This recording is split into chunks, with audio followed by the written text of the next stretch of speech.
Yo, what's up everyone? It's your boy Derrick C. Westbrook, your favorite sommelier. And on this segment of Bottles with a Backstory, we're gonna talk about how Hèléne Landron is continuing a legacy that's impacted an entire wine region and some of the other juice that you love today. Now, the Landron family produces several wines, including Domaine Landron's Loire, which is Muscadet from Muscadet Sèvre-et-Maine. Now, you're probably wondering, what does all that mean? I got you. So, Loire Valley, we got France, Loire Valley, France, Pays-Natif, Muscadet, and Muscadet Sèvre-et-Maine. Now, in that production, they're using a Melon de Bourgogne grape varietal, which is a thin-skinned white grape varietal. And that thin-skinned white grape varietal produces a fair amount of acidity. And now, Melon de Bourgogne is actually a crossing between Pinot Blanc and Gruet Blanc. And it also goes by several aliases, which you can probably see here. Now, in the use of the Melon de Bourgogne, they're actually making a decision, a very specific decision called sur lie. Now, sur lie means on the lees. And so sur lie aging is a winemaker's decision that after fermentation, I'm going to allow the juice to stay in contact with the dead yeast cells, or lees. Now, that process gives the wine a little bit of richness, creaminess, some texture, and increases aromatics like toast and nuttiness as well. Now, once you make that toast and nuttiness, it goes through, that's a process called autolysis. Now, don't confuse autolysis with autophagy. Autophagy, great for the body. Autolysis, great for wine.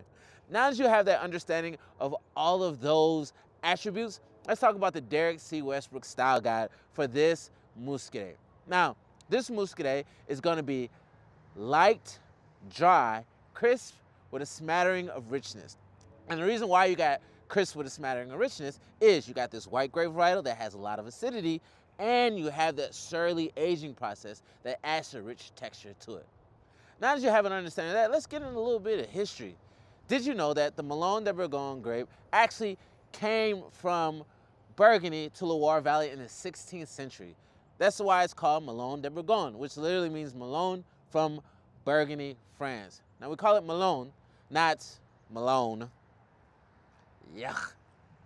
Anyway, another interesting attribute is, or fact, is that in 1706, there was an almost catastrophic freeze in Muscadet.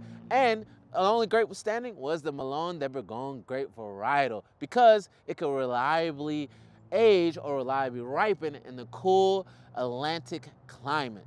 Now, you probably understand Melon de Bourgogne, or particularly Muscadet, as a great pairing for, let's say, oysters. You would be absolutely right.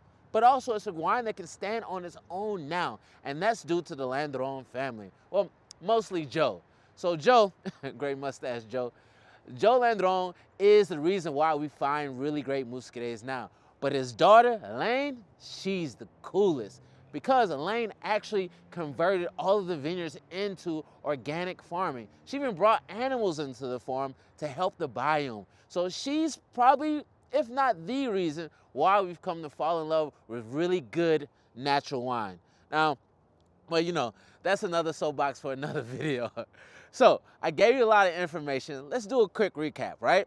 What are we drinking? We're drinking Domaine Landron's Loire from Muscadet, which is in Loire Valley, France. They're using sur lie aging with the Melon de Bourgogne grape varietal, which makes it light, dry, crisp, with a smattering of richness. And all of those notes makes this wine sound like,